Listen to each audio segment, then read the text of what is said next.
He does. Never. Does Keaton look tortured? A little bit. He looks crazy. That's what he sells. That's what I love, though. And that's why he's my favorite. You want to get nuts?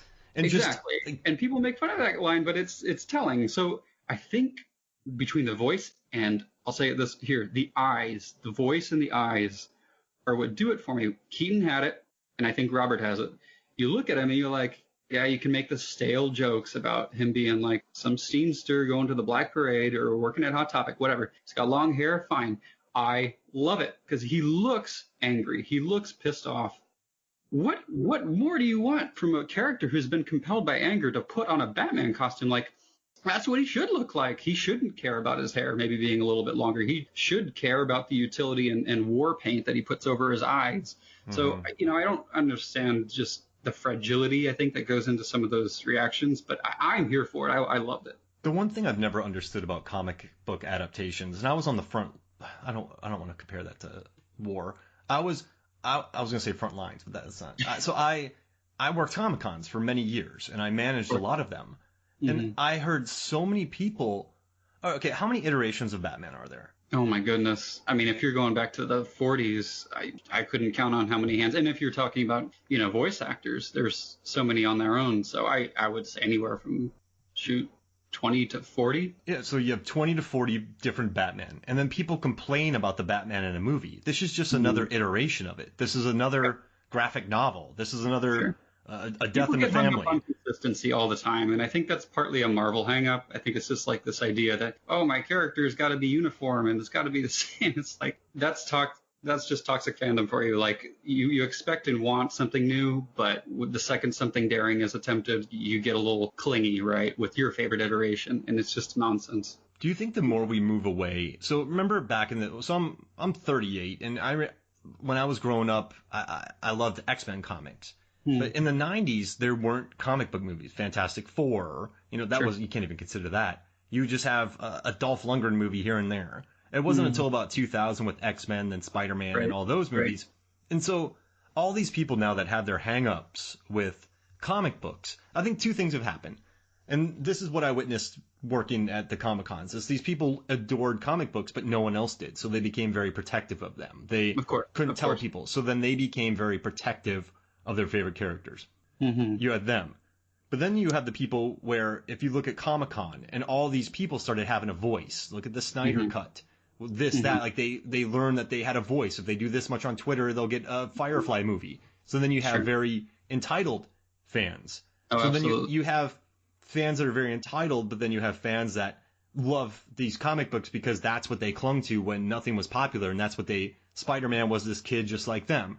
So I guess when they see, in the early days now or a little later, when they see these characters and they're not what they envision or they're not what they want, they're either entitled or they don't match this idealistic thing in their head. So do you think in 5-10 years, when the mainstream is involved more in comic books, even more so than now, that there'll be that much of a hang-up with characters being changed?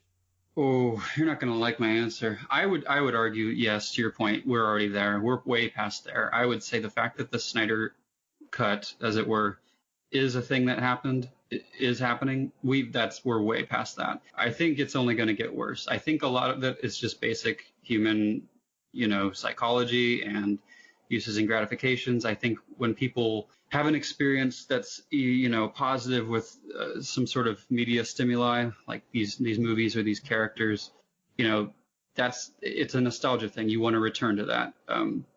So anything that sort of diverts from it, people feel entitled to voice their opinion, which they're, of course, allowed to. But I do think it's one of those things that has less to do with, necessarily the state of the industry and evolving a character that's never going to die or age, right? Like all of these characters in pop culture, and more to do with, casual fans. And that's what I want to point out, too. We're not talking anymore about, basement dwelling neckbeards, right? We're talking about very quote unquote normal people who have very strong opinions, whether they are savvy or not, and that's okay. They don't need to be.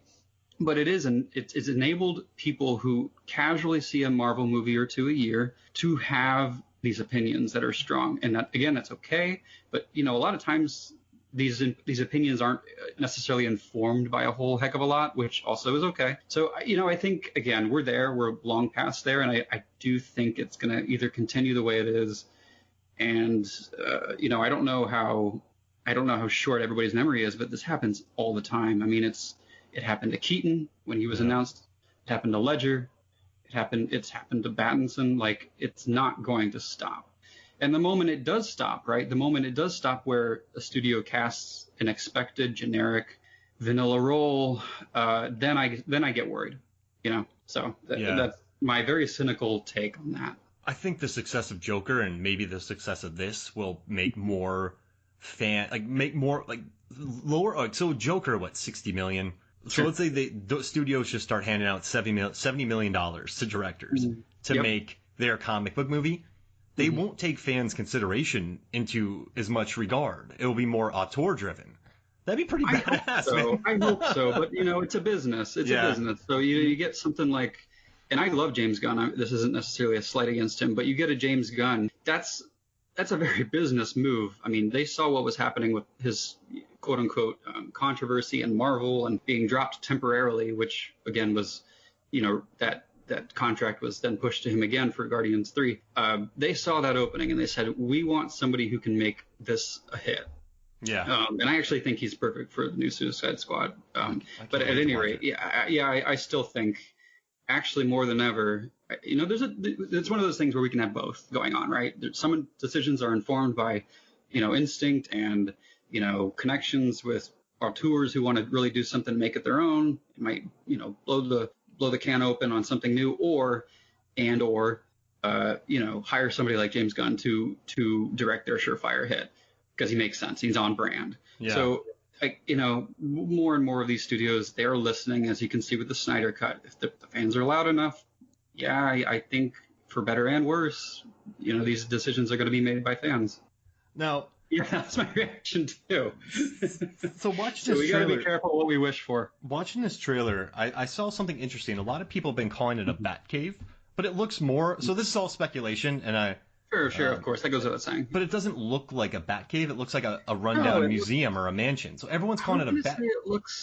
It kind of looks like public transit. It looks like an abandoned train station, really. Yeah, there it is. Yeah, just something like that. Almost like it's connected to the sort of the underground of Gotham, which I like the idea. But you're right, this is all conjecture at this stage. So I'm sure, like all the characters in this movie, we're going to see things snowball, because that was the very choice language that Matt Reeves used in DC Fandom, which was this idea that everything is evolving, everything is going to snowball, whether that's Selina Kyle, Oz as quote unquote Penguin, and of course the Riddler, which I don't know about you, I think it's somewhat apparent that the Riddler, Paul Dano, is probably the guy in the duct tape taking care of that in the beginning. Maybe not. But that's my inkling.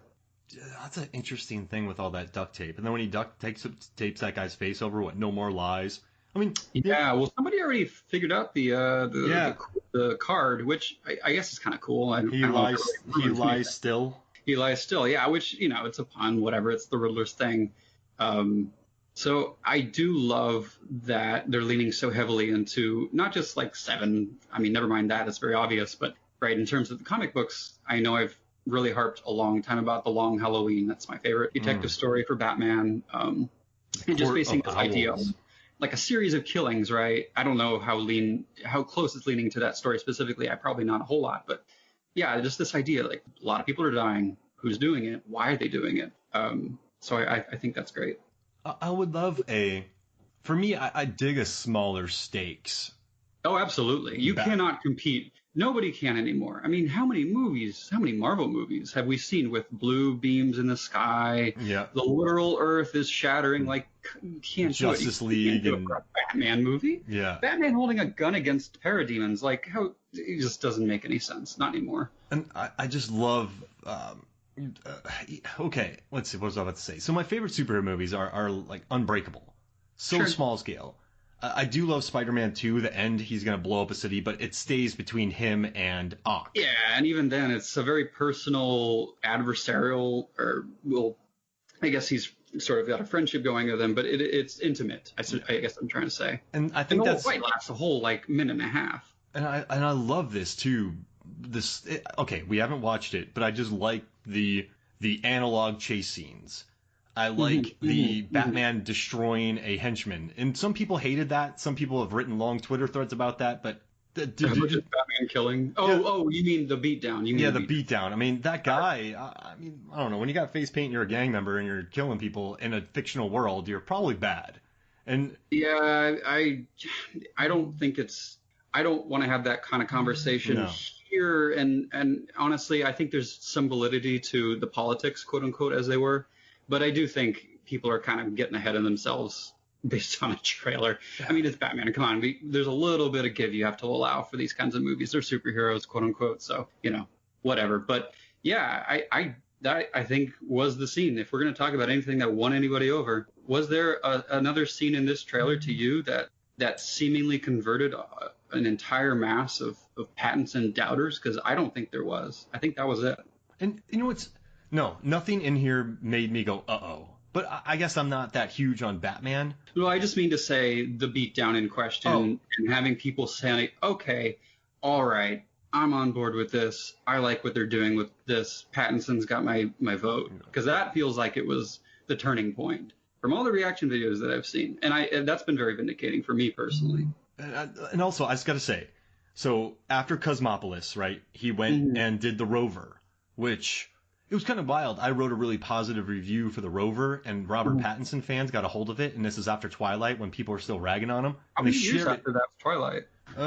Let's see. So Twilight Breaking Dawn was 2012. The Rover was 2014. But they shared the living daylights out of it. And when I saw him hold the screen with Guy Pearce, I'm like, this guy's got it. And then he did Lost City of Z, which was like one of my favorite movies of 2016. Good Time, which I've been promoting. That's the first one that I was like, all right, this guy can act. I like this. I like this a lot. I've been promoting that just nonstop. I mean, I love that. I love it more than Uncut Gems. And then you have. I don't like it more, but I agree.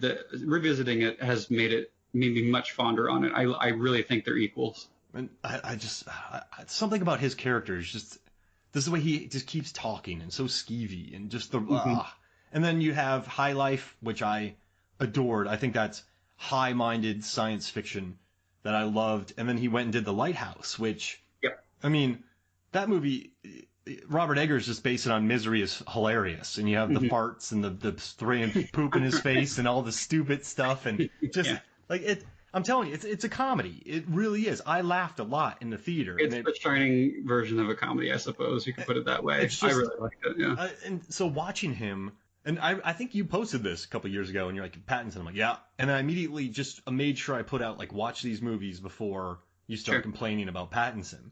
But no, I dig it in this. I think he can carry off, let's see. So in High Life, he carries off this kind of, he has a very sensitive vibe, one.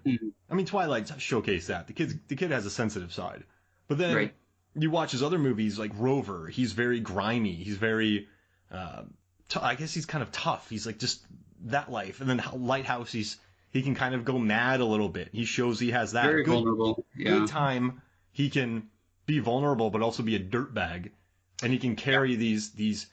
I don't think people realize how hard it is to work in a Safdie brothers movie.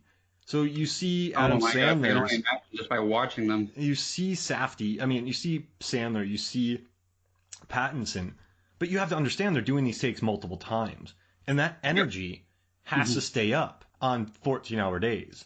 Sure. That's what really impresses me about these performances. And then so I saw this, like he hadn't, you know what's kind of crazy is like he hadn't built. I guess he didn't. People that were mad they didn't have like the Batman look. I mean, it's 2020. Put me in the gym for 3 months, dude. I'm shredded. Like it's just sure.